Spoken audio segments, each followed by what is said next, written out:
एक बैल था और एक कुतिया थी। ये महाभारत में कथा आती है। और वो जिसके घर का बैल और वो जिसके घर की कुतिया थी, वो कुतिया पिछले जन्म में उसी घर की वो सास थी, माँ थी उस लड़के की, और जो बैल था उसी घर का बाप था। पिछले जन्म में जो माँ बाप थे वो इस जन्म में बाप बैल बन के आ गया और माँ उस कुत्ते की योनि में प्राप्त हो गई। तो हुआ क्या कि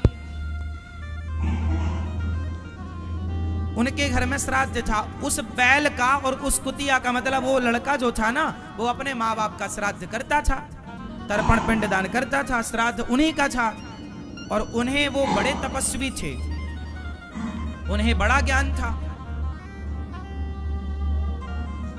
अब हुआ क्या कि लड़का श्राद्ध करने के लिए ब्राह्मणों को निमंत्रण देके आ गया कि कल हमारे माँ और बाप का श्राद्ध है। संयोग देखिए कि दोनों माँ बाप एक ही तिथि को मरे थे, तो दोनों की तिथि एक हो गई। तो अब लड़का ने पूरी तैयारी, बेटे ने पूरी तैयारी कर ली। अच्छा, बेटे को नहीं पता था कि मेरे घर का बैल, मेरा बाप ही बैल बन के आया और ये कुतिया मेरे ये बनकर आई, उसे पता नहीं था। वो तो अपना काम कर रहा है, अपना कर्म करता। अच्छा, उस कुतिया को और उस बैल को पता था कि हम लोग इस घर के पहले ये सदस्य थे। अभी मैं बताऊंगा कि किस पाप से वो ये सब बने।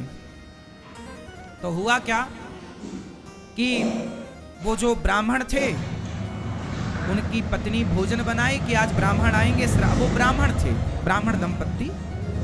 तो भोजन बना के तैयार हुआ कि तभी क्या हुआ कि जो खीर बनाई गई, अचानक वहां पर एक सांप घुस गया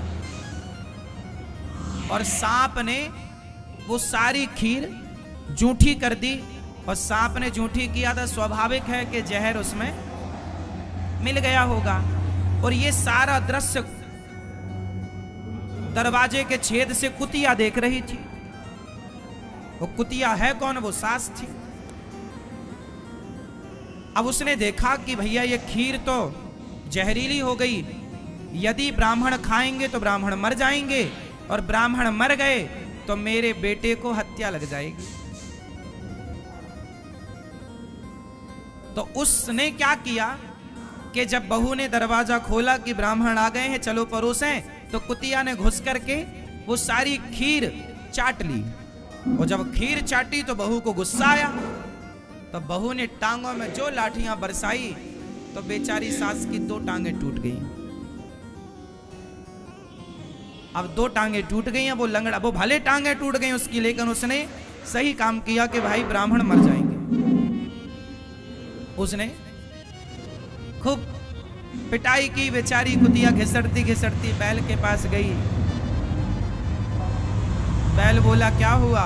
बोले आज तो अपना श्राद्ध था और आज लाठियां पड़ गई, पर मैंने अपने बच्चों को बड़े पाप से बचा लिया। तो वहां पर एक प्रश्न किया गया कि फिर ब्राह्मणों के लिए उन्होंने दूसरी खीर बनाई, दूसरा और श्राद्ध इत्यादि किया उस बच्चे ने।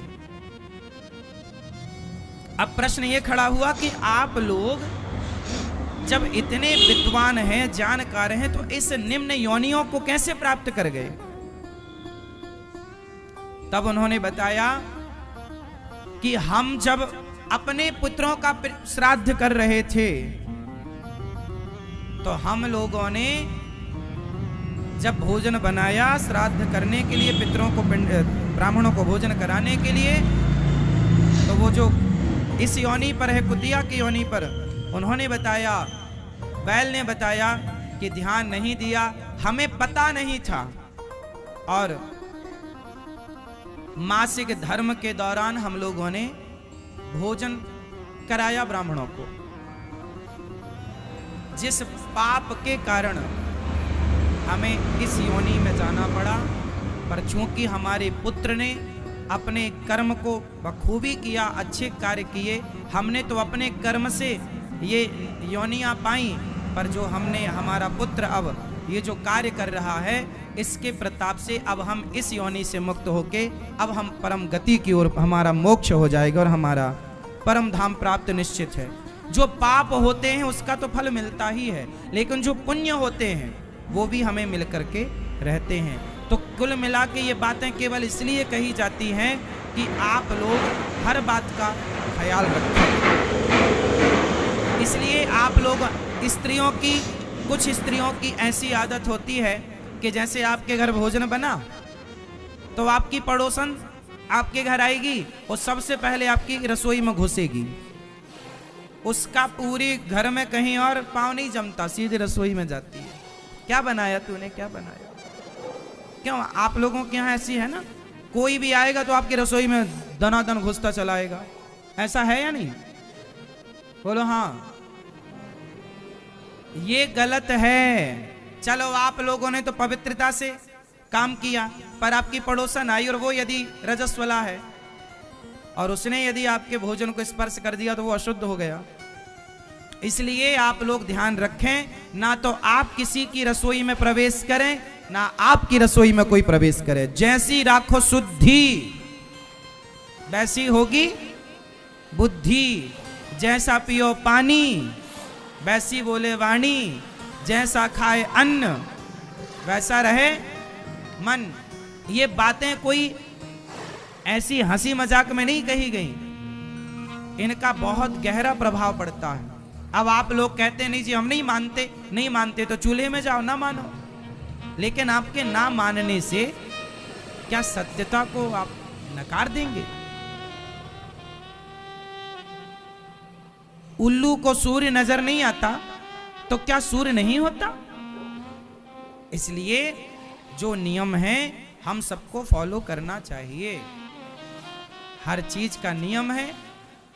आप अपने लिए तो रजस्वला स्त्री अपने बच्चों को बना कर दे, कोई ना बनाओ, यदि घर में ऑप्शन है, सास है, जेठानी है, तो भोजन वो बनाए, आप ना बनाओ। पर ऑप्शन नहीं है तो आप बच्चों के लिए बना सकते हैं, कोई दोष नहीं है। उसका भोग भगवान को नहीं लगेगा तो दूध का भोग लगा दो भगवान को, बादाम काजू का भोग लगा दो भगवान को, बच्चों से लगवा दो।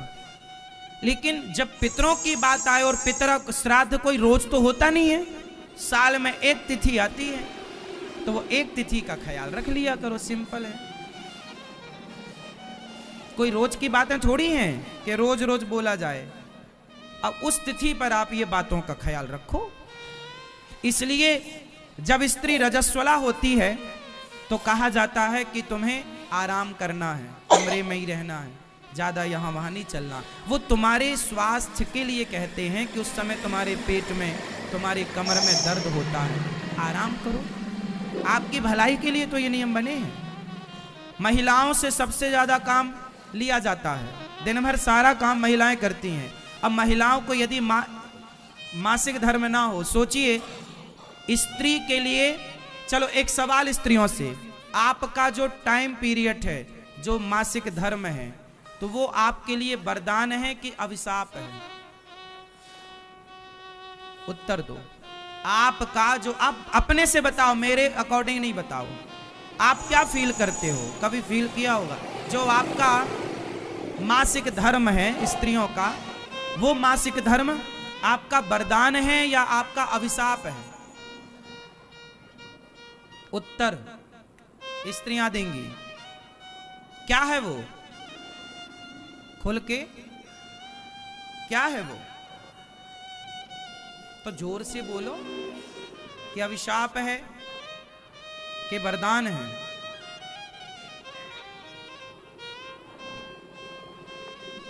स्त्रियों के लिए वो क्या है? कुछ लोग कह रहे हैं कि वो अभिशाप है, कुछ लोग कह रहे हैं कि वो वरदान है। स्त्रियों का मासिक धर्म आपके लिए वरदान है। क्यों? क्योंकि मासिक धर्म यदि है तो आपके पास आराम है, आपकी बॉडी को, आपके शरीर को। सोचिए आज के 50 साल पहले आपकी जो 50, आज तो चलो मासिक धर्म में इतनी सारी सुविधाएं आ गई हैं कि पता ही नहीं लगता कि स्त्री को मासिक धर्म है। आज के 100 साल पहले इस